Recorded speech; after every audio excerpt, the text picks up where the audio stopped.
नमस्कार फ्रेंड्स। आज हम हमारे फ्रांस की क्रांति को आगे बढ़ाते हैं। हमने फ्रांस की क्रांति के कारण पढ़ लिए थे और आज हम लुई 16वें के समय में कुछ वित्त मंत्री बने थे। उन्होंने फ्रांस के अंदर कुछ सुधार करने का प्रयास किया था, लेकिन विशेष वर्ग ने उनको सहयोग नहीं दिया। उनके हमेशा खिलाफ में हो रहे थे, इसलिए वो सफल नहीं हो पाए। इसलिए क्रांति शुरुआत हो गई। यदि इन जो वित्त मंत्रियों की बातें सुन लेते, उनका थोड़ा सहयोग करते, तो शायद तक क्रांति नहीं हो पाती। तो चलो हम लुई 16वें के समय के कुछ वित्त मंत्री पढ़ते हैं। उस शासक के बारे में पढ़ते हैं जो पहले हम पढ़ के आए हैं, लुई 16वां। और उनकी पत्नी एंतवान थी, और लुई 16वें ने ही अमेरिकी संघर्ष में भाग लिया था। और ऑस्ट्रेलिया के अंदर जो उत्तराधिकारी युद्ध हुआ था उसमें भी उसने भाग लिया था। तो यही वो व्यक्ति है। चलो, इनके समय में एक व्यक्ति है जो वित्त मंत्री बने थे, वो थे तुर्गो। उनका नाम क्या था? तुर्गो। और उनके बारे में एक सवाल पूछा गया है कि तुर्गो कौन था। तो आपको ये ध्यान रखना है कि तुर्गो एक अर्थशास्त्री और राजनीतिज्ञ थे। तुर्गो क्या थे? अर्थशास्त्री। अर्थशास्त्र का बहुत अच्छा नॉलेज था। अर्थशास्त्री व राजनीतिज्ञ थे। ये राजनीतिज्ञ थे। और उन्होंने क्या काम किया फ्रांस के अंदर उन्होंने क्या कि जो सरकारी आय था और सरकारी आय का जो खर्च हो रहा था उनमें कमी की।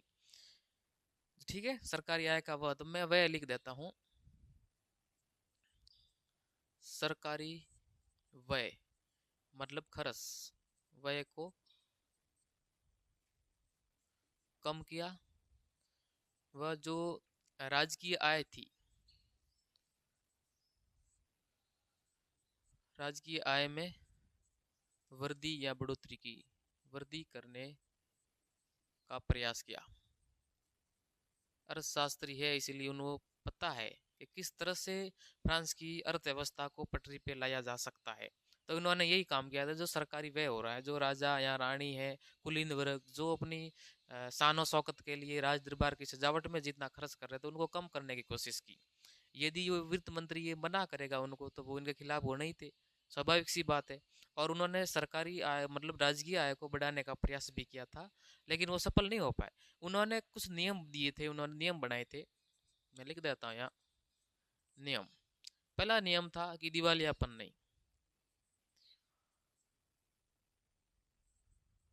दिवालियापन नहीं, कि फ्रांस के अंदर अभी कोई दिवालियापन नहीं रहेगा। दूसरी बात बोल रहे थे कि जो कर वृद्धि नहीं करेंगे, कर वृद्धि नहीं, कि हम फ्रांस के अंदर भी कर वृद्धि भी नहीं करेंगे, क्योंकि फ्रांस की स्थिति उस टाइम में सबसे बिगड़ गई थी, बुरी तरह बिगड़ गई थी। इसलिए कि जनता पे हम टैक्स नहीं लगा सकते, उनकी स्थिति सही नहीं है, क्योंकि उनके लिए खाने की चीजें भी मुश्किल से मिल रही है। पाव रोटी के लिए वो बाजारों के अंदर लाइन में खड़े रहे, ऐसी नौबत आ गई थी। तो एक और उन्होंने बोला था कि आज के बाद हम क्या कर देंगे, ऋण नहीं, कोई ऋण नहीं, कोई ऋण नहीं लेंगे। ये हम इनके बारे में पढ़ते हैं कि कोई ऋण नहीं लेंगे, दिवालियापन नहीं रहेगा, और कोई भी हम टैक्स है उनमें वृद्धि नहीं करेंगे, ये उन्होंने कहा था। तो लेकिन जो विशिष्ट वर्ग था, जो कुलीन वर्ग था, वो तो ऋण वृद्धि सॉरी कर वृद्धि करने में ही वो इच्छुक था। कर ही वृद्धि करना चाहता था, करों में बढ़ोतरी करना चाहता था, लेकिन उन्होंने बोला कि कर वृद्धि नहीं करेंगे क्योंकि हालत बहुत खराब है जनता की, हम कर वृद्धि नहीं कर सकते।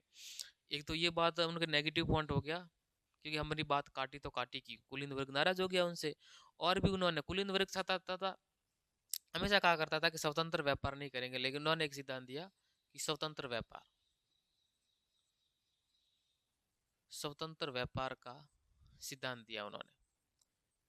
जितने भी व्यापारी थे उन्होंने बोला कि आप स्वतंत्र व्यापार करो, लेकिन कुलीन कुलीन वर्ग ये चाहता था कि व्यापार पर क्या लगाया जाए, प्रतिबंध लगाया जाए। यदि व्यापार कोई करता है तो वो हमें क्या दे, टैक्स दे, सोंगी दे। लेकिन उन्होंने ये स्वतंत्र कर दिया। ये भी उनके खिलाफ हो गया कुलीन वर्गों के। और उन्होंने क्या बोला, किसानों के ऊपर एक कर लगता था, कौरवी, अमानवीय कर था, उनको क्या कर दिया उन्होंने, समाप्त। और एक कर था नमक, आपको मैं डिटेल से पढ़ा चुका हूँ। गैबेल नाम का था, विशेष अधिकार की एक कंपनी हुआ करती थी, विशेष अधिकार रखने वाली, जो कर नहीं चुकाता था उनको दंडित करती थी। यदि कर का कोई अवैध व्यापार करता है तो उनको मृत्युदंड दे सकती थी वो। और 7 वर्ष से ऊपर वाला जो फ्रांस का कोई भी नागरिक है, भले वो नमक खाता हो, यूज करता हो, भले नहीं करता हो, लेकिन 7 पाउंड उनको देना ही पड़ेगा। तो वो थी नमक कर, जो गैबेल नाम से। तो उन कर को भी क्या कर दिया उन्होंने, समाप्त कर दिया, क्योंकि ये कि जनता के फेवर में ये कर नहीं है वो। तो उन्होंने ये समाप्त कर दी। लेकिन ये सब वो कुलीन वर्ग है, दरबार में रहने वाले जो उस पद वाले लोग हैं, वो कभी ये स्वीकार नहीं कर पाए और अपने पक्ष में कर लिया रानी एंटोनेट को।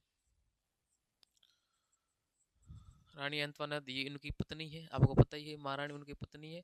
तो उनकी षड्यंत्र रचकर ये रानी अंतवानत और दरबारी थे, उन्होंने षड्यंत्र रचा और तुर्गों को क्या कर दिया, उस पद से हटा दिया। किस पद से? वित्त मंत्री के पद से। अभी उनको हटाया तो दूसरा वित्त मंत्री बनाना ही पड़ेगा। तो दूसरा वित्त मंत्री लेके आए थे नेकर। तो इसको मैं रब कर देता हूँ, अगला पढ़ते हम।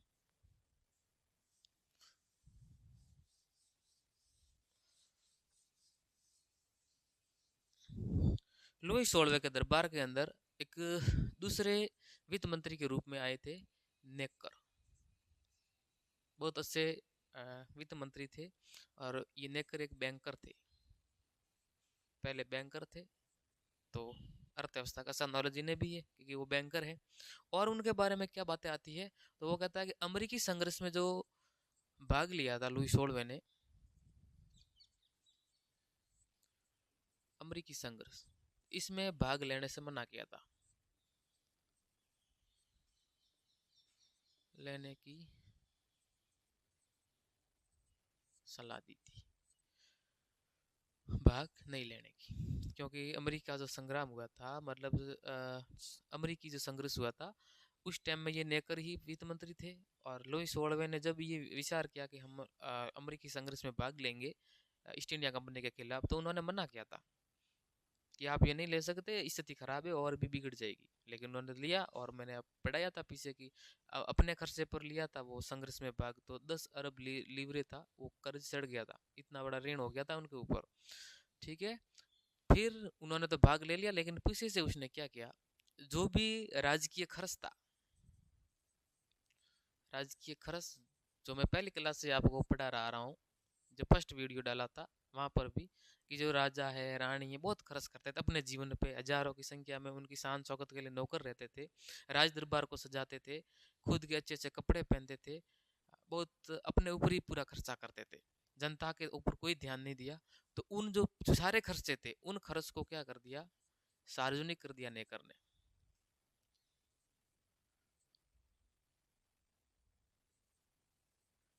सार्वजनिक कर दिया, सार्वजनिक कर दिया। और इसके अंदर में उन्होंने लिखा कि जो दरबारी है, भले राजा है, पूरा भले कुलीन वर्ग है, वो अपने ऊपर क्या क्या खर्च करता है, आपके पास से टैक्स किस प्रकार से लेते हैं, और वो टैक्स कहाँ यूज करते हैं, वो सारा का सारा जनता को बता दिया। लेकिन क्या हुआ कि ये सब ऐसा होने पर वो दरबार में जितने भी विशिष्ट वर्ग के लोग थे, कुलीन वर्ग थे, उनको भी क्या कर दिया, हटा दिया, कि तुम भी हमें नहीं चाहिए। तो एक कहते हैं कि नेकर को एक ऐसा व्यक्ति था जिसने बहुत सारा सुधार करने का प्रयास किया था। इसके दिमाग में हमेशा कैसे कैसे आइडिया रहते थे। लेकिन एक उनका दोस्त मान सकते हैं, उनके करीबी एक व्यक्ति था जो एक बहुत अच्छा विद्वान हुआ था, वो था कैटलवी। कैटलवी जैसे ही उनको हटाया तो उन्होंने कहा था कि नेकर के पतन के साथ, नेकर के पतन के साथ, नेकर के पतन के साथ ऐच्छिक सुधार, ऐच्छिक सुधारों का युग समाप्त हुआ।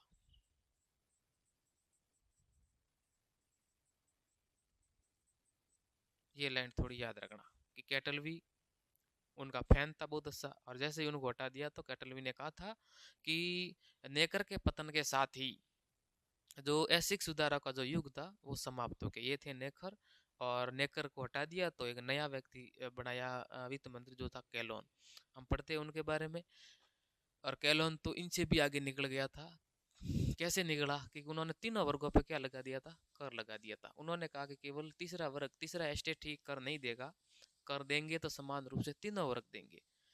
और भाई साहब इतने खतरनाक थे कि उन्होंने कभी अ, दूसरों की बातें कभी मानी ही नहीं। और जब उनको पता चला कि लोग मुझे हटाने वाले हैं, तो खुद ने ही त्याग पत्र दे दिया कि आप मुझे नहीं हटा सकते, मैं खुद ही हट जाता हूँ। ऐसा व्यक्ति था। तो तीसरे नंबर पे आते हैं कैलोन। ये थे कैलोन, बहुत ही गजब का आदमी। पहले तो आते ही उन्होंने बनते ही क्या कर दिया, सरकारी घाटा देगा कि सरकार में कितना घाटा है, तो उनको ऋण लेकर चुका दिया।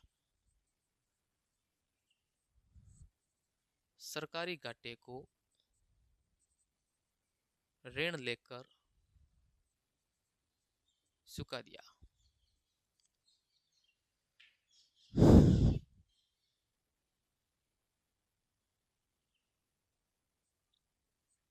ऋण लेकर चुका दिया।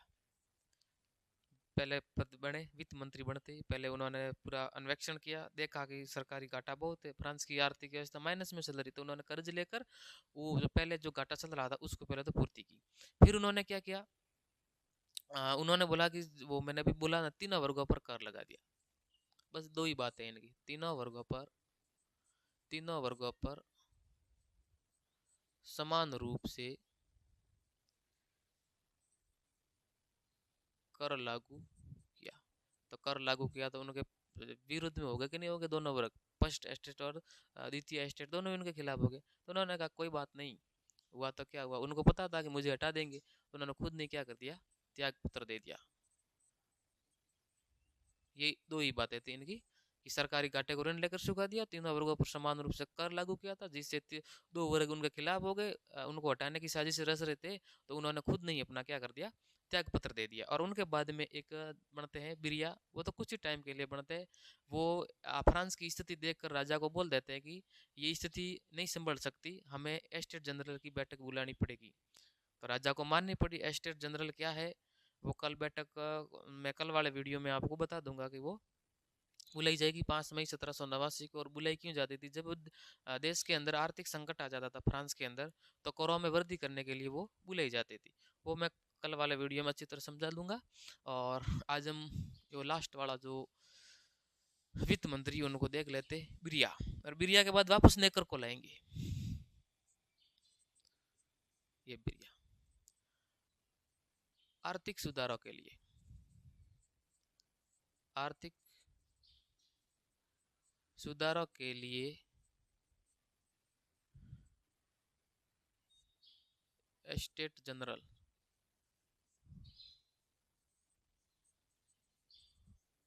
अधिवेशन बुलाने की सलाह दी। बस आते ही उन्होंने यही बोला, कि उन्हें देखते ही पता चल गया था। तो ये सवाल बनता है कि एस्टेट जनरल जो अधिवेशन था उनको बुलाने की सलाह किसने दी थी, कब, 1789 में क्रांति के समय। तो आप बोलोगे इन बिरियान ने थी, और वो राजा ने भी स्वीकार कर दी थी। राजा को ये बात क्या करनी थी, स्वीकार स्वीकार करनी पड़ी। उनको ये जो बात है राजा को ये स्वीकार करनी पड़ी थी।